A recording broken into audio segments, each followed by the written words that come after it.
Hi, welcome. I'm so glad you're here as we open God's Word together. Today we'll be reading from the book of Genesis, chapters 19 and 20. Okay. Chapter 19. Now the two angels came to Sodom in the evening, and Lot was sitting in the gate of Sodom. When Lot saw them, he rose to meet them, and he bowed himself with his face toward the ground. And he said, "Here now, my lords, please turn into your servant's house and spend the night and wash your feet. Then you may rise early and go on your way."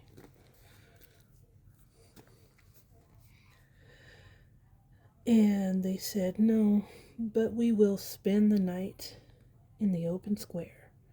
But he insisted strongly, so they turned in to him and entered his house. Then he made them a feast, and baked unleavened bread, and they ate. Now, before they lay down, the men of the city, the men of Sodom, both old and young, all the people from every quarter, surrounded the house. And they called to Lot and said to him, "Where are the men who came to you tonight? Bring them out to us that we may know them carnally." So Lot went out to them through the doorway, shut the door behind him, and said, "Please, my brothers, do not do so wickedly. See now, I have two daughters who have not known a man. Please, let me bring them out to you, and you may do to them as you wish. Only do nothing to these men, since this is the reason they have come under the shadow of my roof." And they said, "Stand back." Then they said, "This one came in to stay here, and he keeps acting as a judge. Now we will deal worse with you than with them." So they pressed hard against the man Lot, and came near to break down the door. But the men reached out their hands and pulled Lot into the house with them, and shut the door. And they struck the men who were at the door of the house with blindness, both small and great, so that they became weary, trying to find the door. Then the men said to Lot, "Have you anyone else here? Son-in-law, your sons, your daughters, and whomever you have in the city? Take them out of this place, for we will destroy this place, because the outcry against them has grown great before the face of the Lord, and the Lord has sent us to destroy it." So Lot went out and spoke to his sons-in-law, who had married his daughters, and said, "Get up, get out of this place, for the Lord will destroy the city." But to his sons-in-law he seemed to be joking. When the morning dawned, the angels urged Lot to hurry, saying, "Rise, take your wife and your two daughters who are here, lest you be consumed in the punishment of the city." And while he lingered, the men took hold of his hand, his wife's hand, and the hands of his two daughters, the Lord being merciful to him. And they brought him out and set him outside the city. So it came to pass, when they had brought them outside, that he said, "Escape for your life. Do not look behind you, nor stay anywhere in the plain. Escape to the mountains, lest you be destroyed." Then Lot said to them, "Please, no, my lords. Indeed, now your servant has found favor in your sight, and you have increased your mercy which you have shown me by saving my life. But I cannot escape to the mountains, lest some evil overtake me and I die. See now that this city is near enough to flee to, and it is a little one. Please let me escape there. Is it not a little one? And my soul shall live. And he said to him, See, I have favored you concerning this thing also, and that I will not overthrow this city for which you have spoken. Hurry, escape there, for I cannot do anything until you arrive there. And for the name of the city was called Zoar. The sun had risen upon the earth when Lot entered Zoar. Then the Lord rained brimstone and fire on Sodom and Gomorrah from the Lord out of the heavens. So he overthrew those cities, all the plain, all the inhabitants of the cities, and what grew on the ground. But his wife looked back behind him, and she became a pillar of salt. And Abraham went early in the morning to the place where he had stood before the Lord. Then he looked toward Sodom and Gomorrah, and behold, and toward all the land of the plains. And he saw, and behold, the smoke of the land which went up like the smoke of a furnace. And it came to pass, when God destroyed the cities of the plain, that God remembered Abraham and sent Lot out of the midst of the overthrow, when he overthrew the cities in which Lot had dwelt.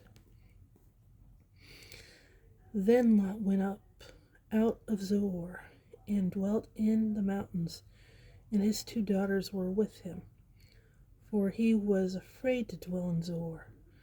And he and his 2 daughters dwelt in a cave.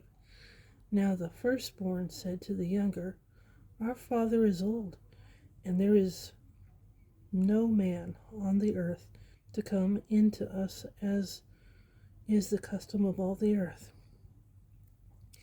Come, let us make our father drink wine, and we will lie with him, that we may preserve the lineage of our father.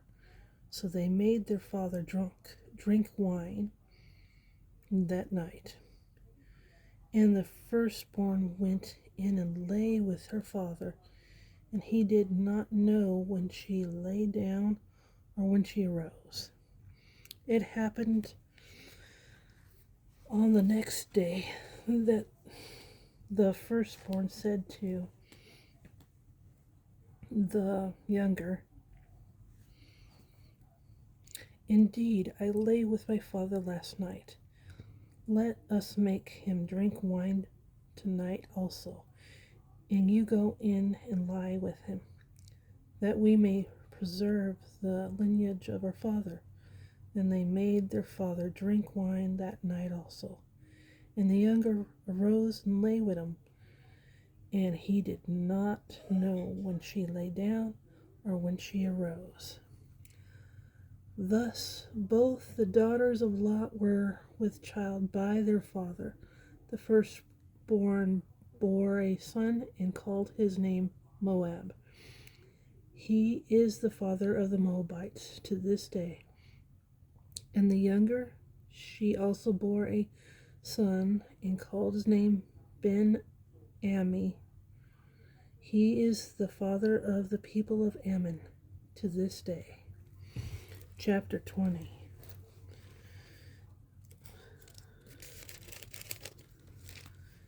As Abraham journeyed from there to the south, and dwelt between Kadesh and Shur, and stayed in Gerar.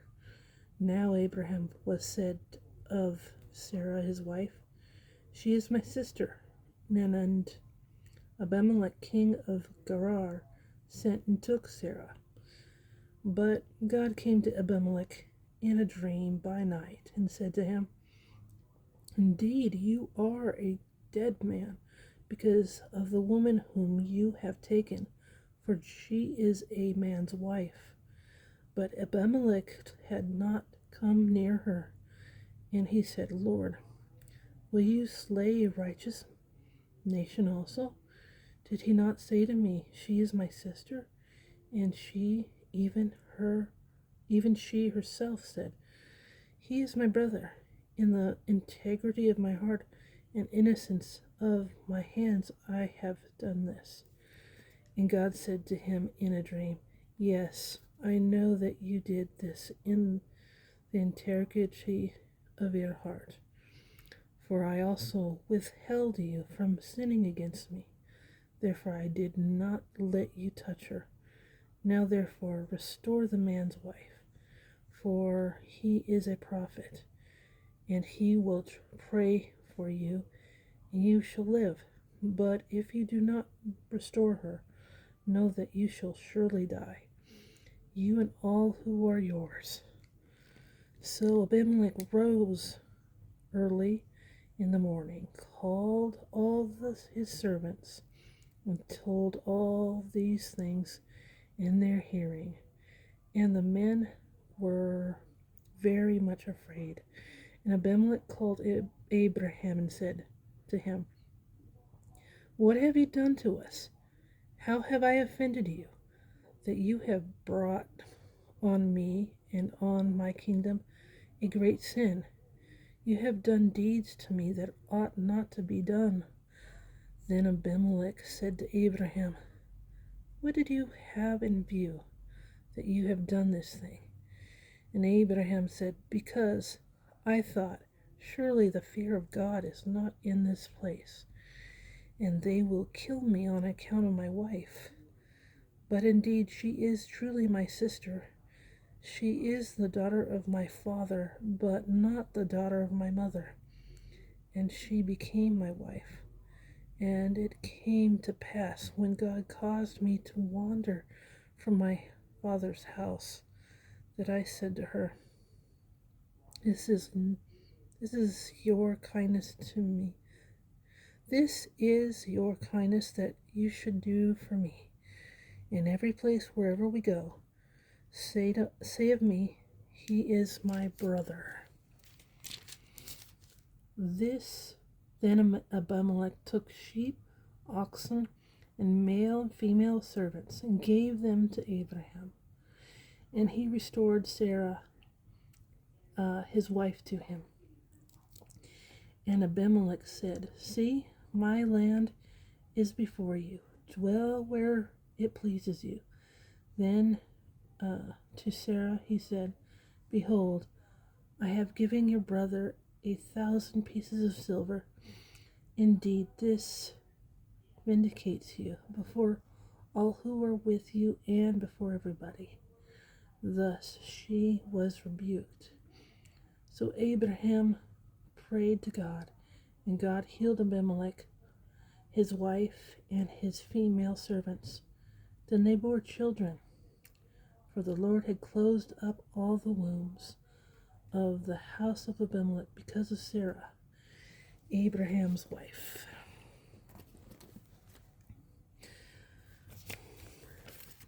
Thank you for spending this time with me in God's Word. I pray it blessed and encouraged you today. Please subscribe and come back tomorrow for the next reading. God bless you, and I'll see you soon. Faith comes by hearing.